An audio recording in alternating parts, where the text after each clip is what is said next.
Well, I guess you mentioned the dates. It was a record crowd for the short history of the fixture. You sort of see it's really got to a stage where it's really entrenched itself in the AFL fixture cycle. Yeah, listen, it's a special day because Good Friday was sacrosanct in terms of being able to play the game. And what we're hoping to build, there's some really special days on the AFL calendar, and this is one of them now. Anzac Day and the Queen's birthday has been a fixture for a long period of time. Gather rounds next week and Indigenous round. So they're special fixtures, and we're really pleased that we're able to be involved in it. 49,000 people at the game today and it was important that we put on a good show, and we did for a fair patch of the game. But those two big buggers for the Blues, we said prior to the game, and everyone knew it. If we could try and limit the supply that those guys had, then we'd be a chance. And the dam wall opened in the third quarter, and we just couldn't stop the big fellas. So they're a good side. I'm of the view that they should have made finals last year. They played well enough throughout the course of last year to play finals, and just got pipped in that sensational finish to the season last year. But they're 3 wins and a draw for a reason. The 3 sides that they'd competed against in the first 3 rounds of the season. The GWS victory up there is a real tough stadium to try and win games of footy at. And they played Geelong, Collingwood in the other 2 games. Was it Geelong, Collingwood? Richmond, Collingwood. Richmond, Geelong. Sorry. So they're playing some good footy, and I was really pleased with the way that we finished the game. We could have quite easily just rolled over, and I'm not sure if it was the last 5 goals of the game, but certainly we scored 5 goals in the second half of that last quarter that put some respectability into the scoreline, but made it more of a reflection of what the game was like. They smashed us for about a 30-minute period from halfway through the third quarter to the 10-minute mark of the last. But the inside 50s, we had more scoring shots, more inside 50s, 1 contested ball, 1 clearances.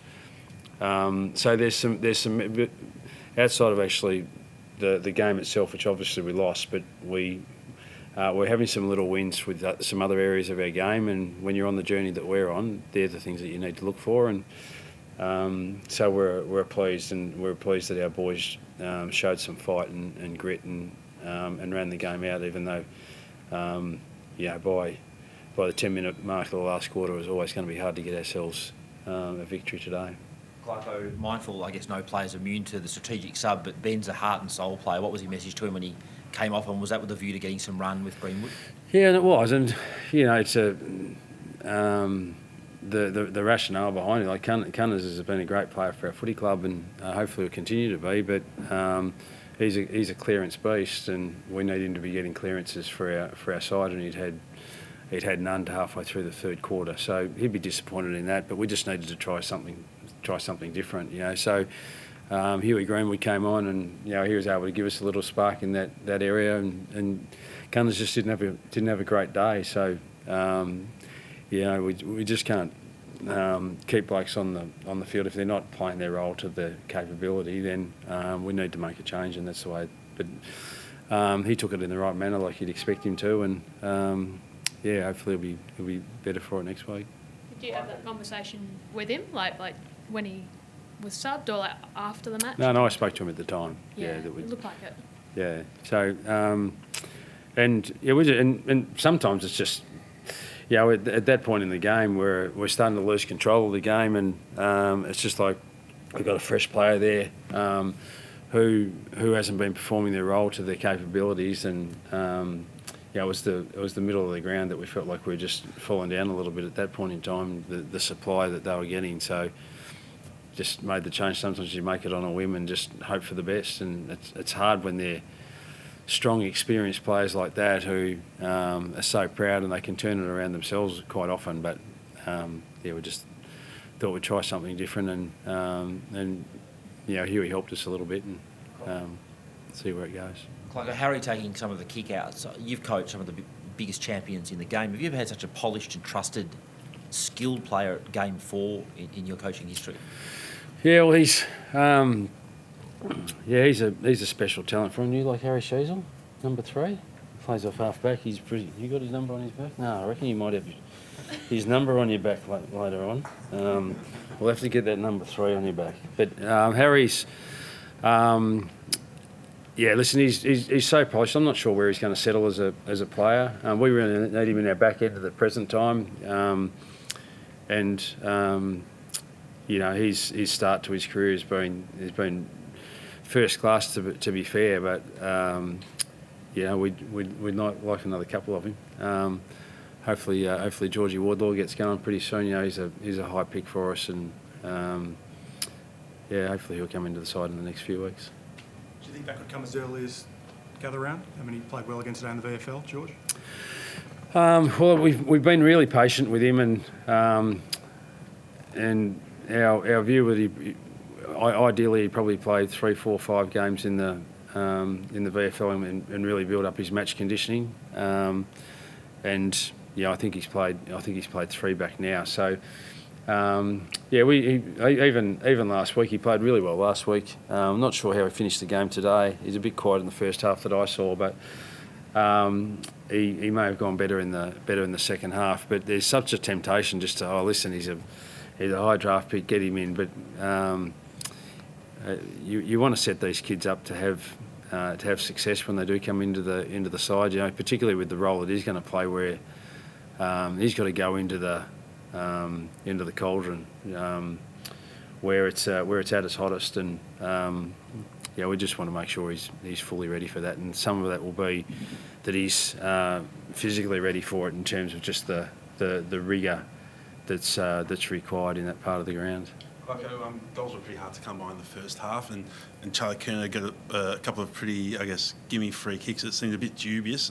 In the context of the game, would you sort of like just umpires to sort of let that sort of stuff go, or how did you sort of say? I think you guys are better off commenting on that rather than me.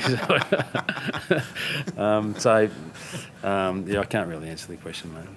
Like, we know Griffin Lode's back next week. Is there any chance Ben Mackay returns as well?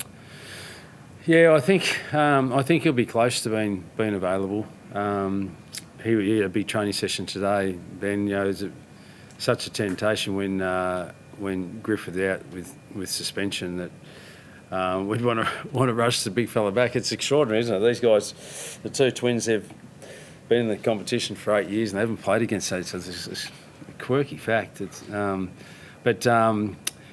would like to have the big fella today, and hopefully he'll be available next week. But I just need to see what happened out of his training today, because he's going to really ramp it up from today onwards, and then see if he'll be available for next week. Was he close at all for this week? When you say it was a temptation, No, he wasn't. He hadn't done. He needs returning from, and because he's. It's a foot injury to a big fella. You just don't want to rush them back. So we had a really, really strong protocol around his return and what he needed to do. And you strangely enough, you just got a list of things that he needs to do, and you just tick boxes as he gets through them. And he hadn't ticked all the boxes. So whilst the temptation was there because of Griffin's suspension, it was never realistic. And hopefully we can tick off those last 1 or 2 boxes this week, and he'll be available for us next week, because we come up against Brisbane, and they've got just as a formidable a forward line with their big fellas who performed really well last night against the Pies, and Cam Rayner jumped back in there as well, so that's another little bit of a headache for us. So we'll get ourselves ready for Brisbane now. Just on the sub, how much debate at match committee is there over who fills that role? Or are there a natural 2 or 3 players that you can only really pick from, you think? Yeah, and it's a real unfortunate quirk that I wish we could fix, where you have to drop a player every week that's been the sub from the week before, more or less. To name 22, there's 23 players that are going to play in that game nearly every week, and why don't we name 23? But you've got to. If a guy's been the sub the previous week, it's more or less that someone needs to be omitted when they're probably going to be playing the week after. I reckon it's something in the game that we need to actually fix in terms of the way that we announce our sides, because it's an unnecessary omission from the side. But that doesn't answer your question. Yeah, it is difficult in terms of working out who your sub is, because invariably, unless there's an injury early, you're not looking to bring that sub on until halfway through the third quarter. Usually you start thinking about it.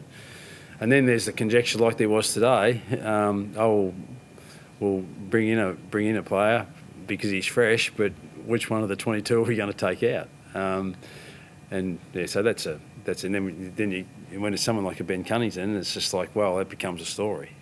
So it's difficult, but it's valuable. It's valuable for the game to have the protection of, particularly if guys are injured, and in some cases, if they're just sore. That you've got the option of being able to take him out and replace him with another player. Nick Larky finished out the game, but he seemed to be really hampered by what looked like a hip injury. Yeah, he got a bang to the hip early on, and it just that was such a shame, and it's not his fault. And young Charlie Comben is learning his craft, and their two big fellas have significant influence on the game, and our two big fellas were nowhere near as influential. And Lark's had that bump to his side that just restricted his movement a bit. So that was a shame. But we're proud that we hung in there. Proud that we made a game of it. Proud that we really served it up in the first half. Disappointed they were still able to go on and score so freely in the second half, and for us to concede 16 goals. We're never really going to win many games of footy if we're conceding that many goals, but we're glad it was a contest. This fixture hasn't been all that kind to us in the last couple of years, so it was important that we at least put on a contest. And speaking to Vossi just briefly after the game, he said we did a lot right.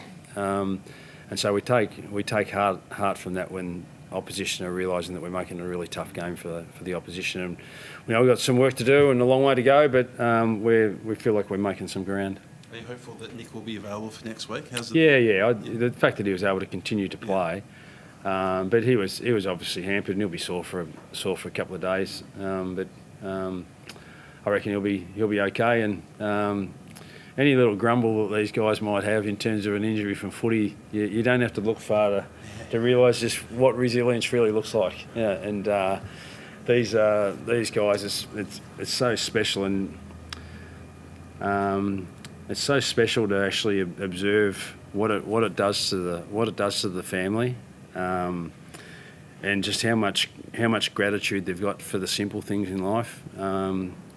And Ollie's just got such a beautiful mum and dad and brother and sister, it's really special that despite their hardship, and particularly Ollie's hardship over his life thus far, the bond that's shared in that family is just something really, really special. And when you got that, that's what life's all about. Will he be right for next week? Or? Yeah, he woke up a bit crook, old Berger, this morning. We've had a bit of a tough run over the last couple of weeks with late withdrawals. So I deliberately didn't take my phone with me when I ran the dog this morning, and bugger me, I got home and there was a message that he was no good. So that's why Howie came into the game late. Thanks, Ryan. Yeah. Thank you.